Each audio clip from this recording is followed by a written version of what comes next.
तो चलिए आज भविष्य की बातें करना सीखते हैं, मतलब फ्यूचर इंडेफिनिट टेंस को एकदम पक्का कर लेते हैं। ये एक ऐसा कमाल का टूल है कि आने वाले कल के बारे में बात करना बिल्कुल बच्चों का खेल हो जाएगा। सोचिए जरा, जब भी भविष्य के बारे में कुछ कहना हो तो कैसे कहा जाता है? कभी कभी थोड़ी उलझन होती है ना। तो चलिए आज इसी सवाल का एक बहुत ही आसान और पक्का जवाब ढूंढते हैं। तो सबसे पहले एकदम बेसिक से शुरू करते हैं, इसकी बुनियाद को समझते हैं। मतलब आखिर ये फ्यूचर इंडेफिनिट या जिसे सिंपल फ्यूचर टेंस भी कहते हैं, ये है क्या चीज? अच्छा, तो एकदम आसान भाषा में अगर समझें तो फ्यूचर इंडेफिनिट टेंस उन कामों के लिए इस्तेमाल होता है जो अभी हुए नहीं है, पर हाँ आगे चलकर होंगे। कोई फैसला लेना हो, कोई वादा करना हो, या फिर बस एक अंदाजा लगाना हो। अगर बात भविष्य की है तो समझ लीजिए यही टेंस काम आने वाला है। ठीक है, मतलब तो समझ आ गया। तो अब सवाल ये है कि इसके सेंटेंसेस बनाए कैसे जाएं।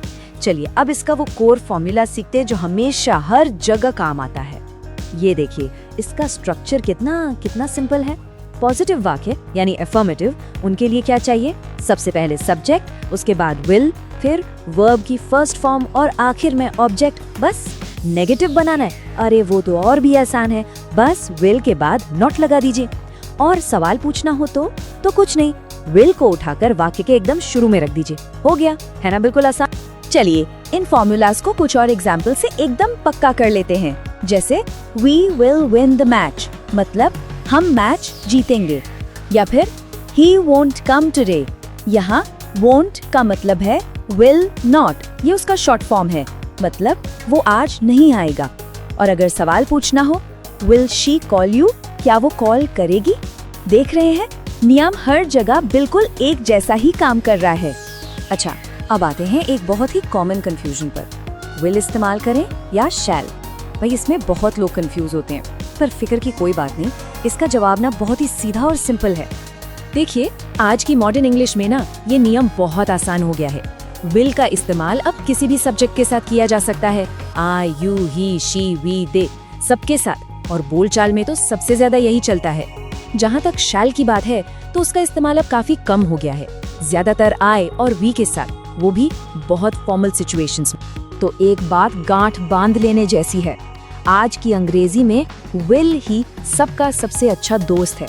मतलब ज्यादातर समय इसका इस्तेमाल करना बिल्कुल सही है, एकदम सेफ है।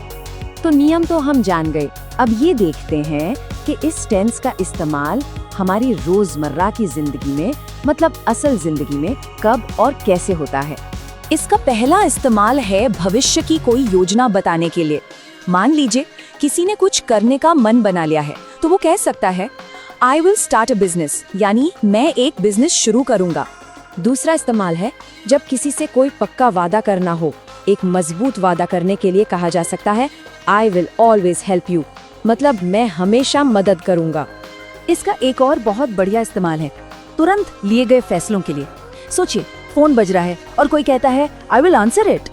इसका मतलब ये हुआ कि ये फैसला ठीक उसी पल लिया गया है, बोलते वक्त। और आखिर में भविष्य के बारे में कोई भविष्यवाणी या अनुमान लगाने के लिए भी इसका इस्तेमाल होता है। जैसे आसमान में बादल देखकर कोई कहे It will rain today, आज बारिश होगी। चलिए अब एक बहुत ही जरूरी हिस्से पर आते हैं, वो आम गलतियां जो लोग अक्सर कर बैठते हैं और उनसे कैसे बचा जाए ताकि हमारे सेंटेंसेस बिल्कुल सही और नेचुरल लगें। जरा यहाँ देखिए, एक बहुत कॉमन मिस्टेक है विल के बाद वर्ब में एस या आईएनजी लगा देना। जैसे he will goes या she will playing, ये बिल्कुल गलत है। सही वाक्य होगा he will go और she will play। तो ये सुनहरा नियम हमेशा याद रखना है, विल या शैल के बाद हमेशा वर्ब का पहला रूप, मतलब उसकी बेस फॉर्म ही आएगी। कोई एस, ईएस या आईएनजी नहीं लगेगा। बस ये एक नियम लगभग हर गलती से बचा लेगा। तो चलिए इन 3 आसान टिप्स को दिमाग में बिठा लेते हैं। पहला, विल के साथ वर्ब की पहली फॉर्म, ये फॉर्मूला 100% सही है। दूसरा, वर्ब में कभी भी एस, ईएस या आईएनजी नहीं जोड़ना है। और तीसरा, जब भी कोई फैसला तुरंत लेना हो तो हमेशा विल का ही इस्तेमाल होता है। तो चलिए फटाफट सब कुछ दोहरा लेते हैं। फ्यूचर इंडेफिनिट टेंस है भविष्य के कामों के लिए, इसका फॉर्मूला है विल के साथ वर्ब की फर्स्ट फॉर्म। और सबसे बड़ी बात, ये बहुत सिंपल है, बहुत आसान है और रोज की बातचीत में इसका खूब इस्तेमाल होता है। तो अब जाते जाते एक सवाल, कल ऐसा कौन सा एक काम है जो करने की योजना है? इसका जवाब फ्यूचर टेंस में सोचें और आज जो सीखा है उसे इस्तेमाल करना शुरू करें।